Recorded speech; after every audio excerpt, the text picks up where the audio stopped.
In my thoughts and in my dreams, they're always in my mind. These songs of hobbits, dwarves and men, and elves, come close your eyes. You can see them soon. Now that I've repeatedly and completely sabotaged dungeon masters in their attempts to control things, I like to show them how weak the plan is. So here's some advice for DMs. A lot of DMs, when they read the Dungeon Master Guide, they see a chapter on like poisons and disease, and they're like, oh man, this is boring, and they skip it. And so they never do this stuff. Read those chapters, because they're really good. Because it's one of the best tools a DM can use, and it's one of the best ways to scare the shit out of players. So here, you gotta inflict diseases on your characters, and here's how you do it. If they're ever in a sewer, if they're ever fighting some kind of verminous monster like rats, like you know how I always hate giant rats and fucking bugs because it makes you feel like a glorified exterminator. Well, if you're gonna, like, usually low level characters do this, and so like if you're gonna throw in rats or dire rats or something like that, or there's like a garbage monster called an Otyugh or something. I don't know how to pronounce it. Otyugh. It's kind of like the Dianoga in Star Wars when they're in the trash compactor and it's like this big thing. It's got this horrible stink. Here's what you do: if they ever go into a sewer where they're in like any kind of shit water, or any kind of place where there's really thick poo gas, or if they ever get bitten by a rat or anything rabid, or if they get bit by anything filthy, anything like that. If they're ever in a dirty fucking environment where, like, in real life you wouldn't want to stick your hand. So, like, if there, if I told you, go into the sewer, and you went down there and you got bitten by a rat, you'd be scared shitless. Because if you got bitten by a rat, you'd go to the doctor, like, immediately. You'd soak your hand in goddamn bleach. So you got to put that fear into them from the beginning. And so what you do is, in secret, every time they take an injury in one of those environments, in the book, they have a roll. They have a constitution save to avoid getting the disease. And you track that independently. Okay, so like if somebody gets bit and they fail their constitution roll, then you write that down. And so in the book they have an incubation period, and they have like 3 phases if the disease gets worse and worse and worse. So you don't tell them they have a disease. You don't laugh, you don't snicker, and you don't even tell them how they got it. Okay, what you do is, all of a sudden during another combat, if there's any kind of effects, like they get a -1 to attack, or they're nauseated after a certain condition, or if they're tired, or they lose, like, usually what it is like they lose it in the new edition, they lose a healing surge a day. So like, if he ever uses a healing surge, you're like, you feel really tired when you do that, like you feel kind of whipped. And so give them hints, but don't tell them like you've got a disease until it gets to the point where they're like throwing up, or like the effects are impossible to ignore, like it says they form like pustules and stuff like that. Then it's fairly obvious. But this will happen where like they don't know what's going on.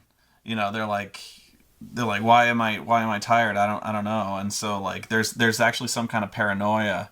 It's usually doesn't last that long, because they figure out pretty quickly they've been diseased. But then all of a sudden they go, what do I do about it? So they go, well, they all of a sudden they start asking each other who's got the healing proficiency, because then you can actually like treat disease, and it makes players feel really smart, like their choice has been validated to take the healing proficiency, because all of a sudden they're not just like treating injuries, they're treating diseases, and so they're like, I'm really indispensable here, I'm doing awesome and stuff. So it also gives them it gives you an excuse to make them go where you want them to. So like if they don't, you can make something up. Like if there's, one of the biggest ones is filth fever. Filth fever is usually what you get when you're going around in the sewers or a rat bites you. That's the low level one. That's the one that most people often get. But, you can do variants on it. Like if it's some big fucking filthy monster, like an Otyugh or a great Otyugh, this sewer, you can be like, oh, you got something really bad, like it's like the traditional treatments aren't working. So then you have them by the balls before they rot off. You're like, oh, you're feeling really sick, but you've local knowledge, but you've heard of some weird hermit who might have a cure, and then they go where you want them to on a boat. Like, you have to cross this swamp on a raft, and then when they're in the swamp, they get bitten by mosquitoes, and then they all get malaria. See where I'm going with this? All of a sudden, these guys become complete germaphobes. They're like, I'm not going in the fucking sewer, fuck you. There's like, it smells like poo gas down there, and there's like shit logs floating past, and I'm not wading through that. So like, it's actually, you actually get some role playing out of them, where they're not just like, oh, a sewer, no problem, we go down there with lit torches. All of a sudden there's a cost to heroism. Or they're trying to do something to protect themselves, or they actually try to prepare. There's actually some things that like can purify water in some degree. All of a sudden they're taking spells they wouldn't ordinarily take. So there's actually creativity that kind of goes on there. And if you're finding the players are having too easy a time of it, that's another way to kind of keep them in check. It's really annoying as a player when all of a sudden every time you get bitten by a rat or something like that you're like, oh, fuck, I'm going to get sick. But then they start taking proper treatments to get over that, because a lot of the diseases say, like, if you get bitten by something, but you take good care to clean and, wash out the wound, then it's going to be okay. Or, like, if they take care when they go in the sewers, as long as they properly clean themselves when they get out, which, no, you cannot automatically assume that players will do that. So, like, seriously, because, oftentimes they'll get out of the sewers and they'll go, let's report to Lord Byron that we've succeeded in our task. And so, remember that. When they go show up at Lord Byron's manor and they're half covered in shit, they're not going to let them in the door. Or if they do, they're going to be tracking shit all over the place.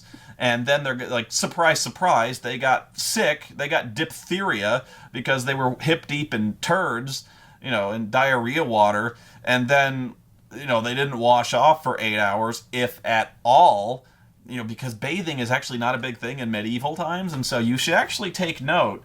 You don't have to expect the players to tell them all your bathing habits and toilet, bowel movements, but like, especially in situations like that, one of their first orders of business is, I go jump in a river or something. I gotta wash this diarrhea off me, So it's a really important tool, and it does a lot of things for the campaign. It keeps the players in check. It encourages role playing. It makes players go where you want them to in special cases if they catch something weird. What else? I was gonna say something else. What was it? It was a really good one too. But it also adds, here's what it was. It also adds flavor, and it lends an air of realism to your fantasy game, which actually is a very important thing to ground players kind of believe that it's a reality and act accordingly. Oftentimes, players don't know how to act in some kind of medieval setting because they're like, it's so weird. There's a fucking dark elf over there. How do I talk to a dark? I don't know. So, like, when you add that idea, all of a sudden they start thinking, which again is sometimes kind of hard to put yourself in the shoes of that. So, like, all of a sudden when you go to an inn and you're like, we need a room, people will speak up and they'll be like, yeah, we also want to pay for a hot bath. Role-playing. It sounds silly, and it is a little silly, but all of a sudden they're kind of making demands. They're like, we're gonna do this right, because if we don't, the DM is gonna infect us with shit. So, all of a sudden it brings things out. It brings out some role-playing, because all of a sudden they're at an inn and they're like, yeah, taverns and inns are good for more than just getting an extended rest and spending healing surges. We can actually kind of role-play here. I want a hot bath. I want to get a good room. That's another thing. Like, if they go to sometimes they'll be like, I want to go to an inn. And they're in some really shitty part of town. Or even some characters will seek out really shitty inns because they're like, I'm street, I'm hardcore, you know? So they're like, I'm gonna go to the tavern down by the pier where all the sailors hang out, which, by the way, should be a pretty obvious indicator right there if they want to hang out with sailors. So they'll be like, and you can, as a DM, you can kind of drop hints by this. You're like, oh man, you walk past, like you're looking for rumors, and you walk past this filthy fucking tavern. It's like it's falling apart. There's really raucous laughter. There's a dude puking out the window. A chair gets thrown out another window. Some guy throws up on your shoes. You know, they're drinking this horrible battery acid smelling grog. You know, that kind of stuff you see in The Secret of Monkey Island, where the grog can burn through the table. So when they go in there and they're like, we want a room, do this. The innkeeper says like, oh, well, we don't have any rooms, but you can sleep in the common room if you want. Okay, for those of you who don't know, historical note, there were private rooms that have a lock sometimes, and then there's the common room, which is basically like just a big room, sometimes not even a big room, where people just kind of stretch out. Like, whoever pays like a silver piece just goes in there and lays on the floor and sleeps. It's kind of like sleeping in a hostel, except way filthier. So, like, you know, all these sailors are like, I'm gonna go just crash in that room for a while. So all of a sudden you got like 40 dudes in a 10 by 10 room, a lot like convention guests, you know, who all split for one room, and then they're sleeping like 3 stacked.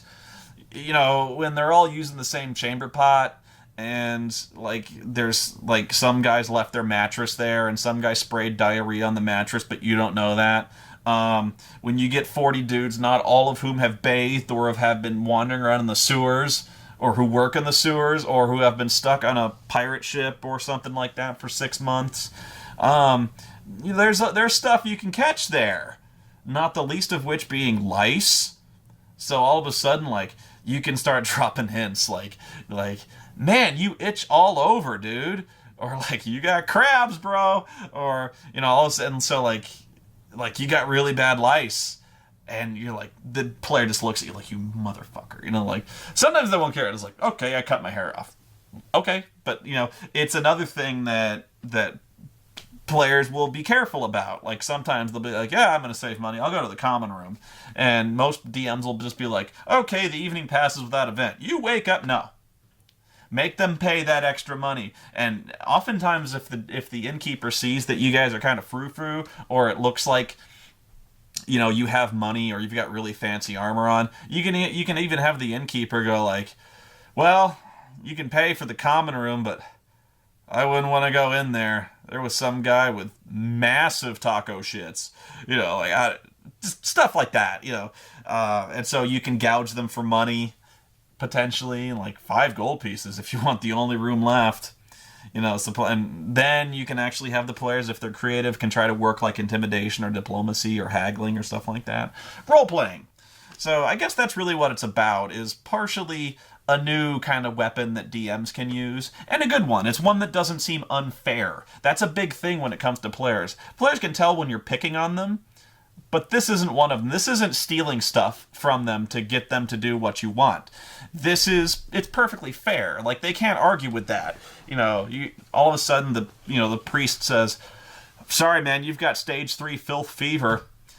It's going to cost a lot to cure this. And they're like, well, why? And the priest is like, bro, were you swimming in diarrhea water in the sewers? And they're like, shit, yeah. That was stupid? And he's like, yeah, that was pretty stupid. And they're like, oh, fuck, we got to be careful about that. Minor point, but also weapon and armor maintenance.